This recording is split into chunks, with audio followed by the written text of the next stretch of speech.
If you have identified some interesting data for third-party users and you want to make it available through DITAS platform, you can do that using the wizard provided by the DITAS SDK. The SDK will guide you to describe your data, define the way to access it and make it available, searchable and usable to third-party users, what we call a virtual data container.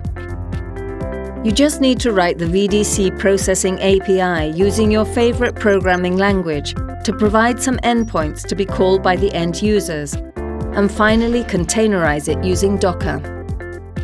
In order to do it, it is important to identify users' common usage patterns for your data, and then decide if to provide it raw or offer it after any complex transformation that fits your case better.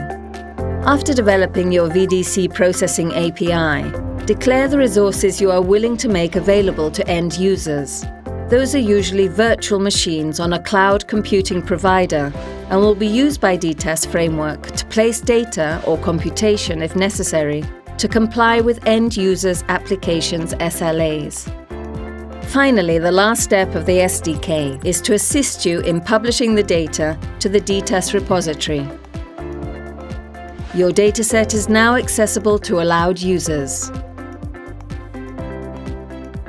Innovative framework for data-intensive applications.